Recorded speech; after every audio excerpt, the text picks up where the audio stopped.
maternity leave in Canada, you actually get about 1 year. Come in, they work for 4 months, and then they leave, they travel for the rest of the year. Hi there, welcome back to the channel. On this channel I talk about life in Canada. So today I will be talking about some of the unique benefits of living in Canada that I did not know exist until I moved to Canada. Now if you're interested for that, definitely give me a thumbs up down below. Let me know that you are interested in this video and you cannot wait to hear what are some of the unique benefits of living in Canada. And these are just benefits that I did not know exist altogether.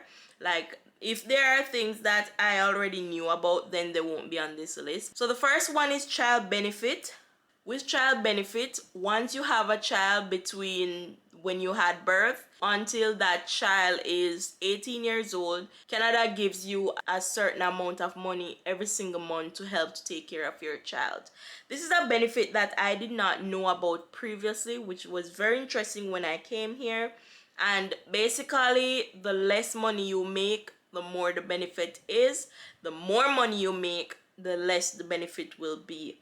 So let's say you only make minimum wage, then you will get like a large amount. I think the amount is about $600 per month. I'll just pop it on the screen somewhere and let you know how much the benefit is, but I believe if you're making minimum wage, it's like $600 every month that you get. So the next one is maternity leave. Now, with maternity leave in Canada, this was very interesting when I found it out. So with maternity leave in Canada, you actually get about 1 year to a year and a half of maternity leave. A part of it is called parental leave, where you get time to stay home with your child. Now, let's say you are a single mother that does not have a partner, or I don't know where the father went, but the father is not in the child's life, then you can stay home with your baby for 1.5, and you choose if you want to stay for 1 year or you want to stay for 1.5. So the next thing is that if you do have a father in the child's life, then you can get 1 year of maternity leave, and then your husband or partner can get 6 months of maternity leave to stay with the child. So you basically split it, but the mother get the most. But let's say just a father alone is taking care of a baby and there's no mother in the picture, then the father can get the 1 year to 1.5 years of maternity leave and then go back to their job as though nothing happened after you haven't been there for 1 year. So that's very interesting. On top of the maternity leave, one of the biggest things is that on top of that maternity leave of 1 year, you also get 55% of your income throughout the entire time per month. The next unique benefit of living in Canada is GST. So basically with GST, it is the amount that is added on any goods and services that you purchase. So if you got a massage and the massage was, how much is a massage? $100. So $100 plus tax. So the tax that is added to it is basically the amount that the government is giving you back, or basically a portion of what you've spent. Something that you could do is actually calculate how much tax you pay into a month and see if you actually end up getting all of your GST. Do you get less of your GST? Do you get more of your GST? That's something you can take a look at. But every 3 months, you get GST, and in PEI and I think all of the Atlantic region, it is called HST, Harmonized Services Tax, where they give you 3 months. Every 3 months they give you about $600, $400, $500, $200, $100. It really depends on your salary, but that's the range that you get. So basically $600 and under that you get. I don't think it goes beyond 600 and something dollars. I don't think you can get more than that, but yeah, that's something that you get every 3 months. And again, if you're a low income earner, it is actually way more beneficial versus someone that's an high income earner, that the more money you make, the less benefits you get in Canada, basically. That's a very good benefit. that you can take advantage of while you're in Canada. And one of the main things is that you have to apply for it. I did not get this benefit for 2 years because I did not know about it, and you have to apply to get it, and I didn't apply because I didn't know about it. Tax refund. Oh yeah. So tax refund is really and truly, you need to find a way to not have to get tax refunds. And that's something that I learned. I was doing a lot of research. I'm still doing a lot of research about how to reduce taxes in Canada. And I'm going to do a video on it as well, which is why I want to know all the options there are versus just choosing a couple of options and go in details with those, because those would apply to me. But since I'm going to do a video on it, I'm trying to learn all the options there are so that you can reduce your taxes, and I want to explain them very good. So I'm going in a lot of deep research to understand how to reduce your taxes. So I've been doing a lot of research about taxes, and one of the main things they suggest is that you shouldn't be getting any tax refund. If you get tax refund, it means that you paid too much taxes. You need to know what's causing you to not need to pay the tax, and make sure that you mention it on the T1. Is it T1?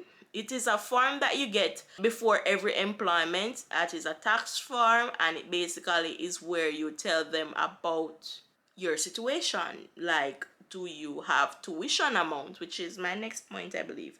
Yeah, next point is about tax credit. So yeah, so I think tuition tax credit is like one of the main ones, but there are other tax credits, but I'm going to do a whole video on that, so don't worry. Make sure you're subscribed so that you get to know about how to reduce your taxes, because taxes is a really big thing in Canada. Like, tax is something that you really have to plan for in Canada.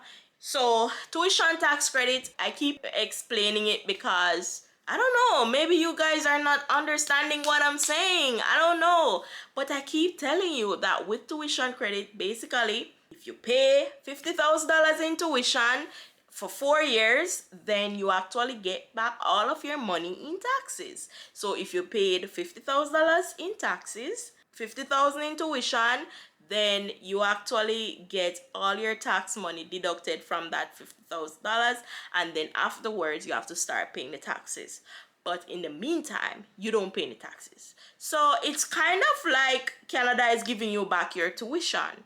You also get tax credit from, like, if you use more, like for example your car, if you use a battery car. Someone says it this way, it's Robert Kiyosaki's podcast, I believe, Robert Kiyosaki's podcast, that mentioned that look at taxes as an incentive. Like, Robert Kiyosaki is from the US, but US and Canada is kind of the same. It's not, but in many ways they have similar things in terms of taxes. It would be very similar. In Canada, they just are called different things, but they are the same things. So what Kiyosaki was saying is like, well, it was like a guest on his show that was kind of saying, hey, look at taxes as an incentive. It's like, if you do this, then you get back your money. So basically, if you go back to school, then you'll get back the money that you spent for school. So they're like, look at taxes as an incentive. So that's very good. Employment insurance. So employment insurance is basically you getting 55% of your income in the event that you ever lost your job. If you lost your job, it wasn't your fault, you get employment insurance. If you got sick during the time that you were sick and you weren't at work, you get employment insurance. I think those are all the other ways. I think that's it. Your job, losing your job, and being sick. So if you have a seasonal job, this is, again, I think it's a good way that the guest on Robert Kiyosaki's show mentioned. I think it was a good way, because he's like, look at it as an incentive. So it's like seasonal jobs with persons who work in Canada and they only work for like 6 months out of the year. They get like, it's very good. They get employment insurance that covers the rest of the year that they don't work. So it's like an incentive for them to work in a seasonal job versus working for the entire year. You work in a seasonal job. The problem with seasonal jobs is that you have to stand up for 12 hours to process things. Like seasonal jobs are like processing lobster, factory work. That's seasonal jobs. You only work for 6 months and then sometimes even 4 months, and then you get EI for the rest of the year. EI is literally 55%, and you just keep getting it all year. Like I know people who leave and they travel during this time. Like some people really enjoy doing seasonal jobs. Like they just come in, they work for 4 months, and then they leave, they travel for the rest of the year. Like that's pretty cool. What else? Free basic healthcare. Yes, healthcare is free in Canada. That's something that you don't pay on anything else. So we can say taxes goes towards healthcare. We can say that. It's safe to say that. Basic healthcare, when it goes into more and more how critical your illness is and things get more difficult, they also have many different individual programs where again you won't know about these programs until something happened. Then they're like, did you know about this program? There are many programs that are available in Canada to help out people who make low income. Like I feel as though there's a huge amount of support available for low income earners, which is very, very good. I have two more. The next one is CPP, which is pension, which again, like you finish working probably when you're 55, 60, somewhere there, and you start getting money every single month from pension. That won't be relevant to you guys until later down the line. So I I don't really know about that part of life, but it's there. RRSP and TFSA are two insurance accounts that I learned about. RRSP gives you major tax benefits, I believe. I would see it as the one that gives you the major, so definitely put towards money towards RRSP so that it reduces your taxes. And then TFSA, tax-free savings account. That one I know. Again with that one, if you're not making a lot of money, you don't have a lot of money in TFSA, it's not that advantageous unless you have like large amount of money in saving it's growing. Like those people would really benefit from TFSA. But if you have a little bit of money, it comes like nothing. Like you're saving like $1, couple cents.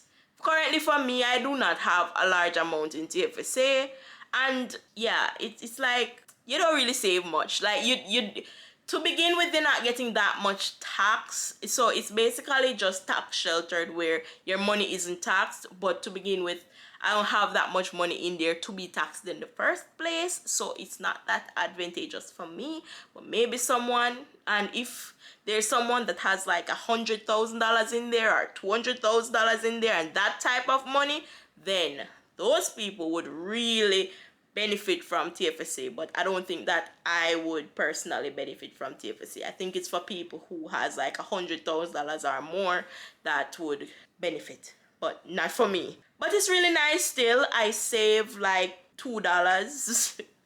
I save like $2 per year. So that's why I said it's really nothing for me. It's really for people who has a lot of money. But that's it. If you made it this far to the video, thank you so much. I hope this was helpful. You got to learn a lot of things about some of the many benefits in Canada. Now you know about them. You will eventually be eligible for them once you stick through the tough times in Canada. Comment if the video was helpful. Let me know if it's helpful. I can deep dive in some of these topics. I can do more research about child benefit because I don't really know about it. So I can do more research about child benefit, TFSA, give you more details about them. I can give you more details about personal finance. Stuff like those are important when you're living in Canada and just in general for your everyday life. You need to get your personal finance intact. Thank you so much for watching, and I will see you in my next video. Bye.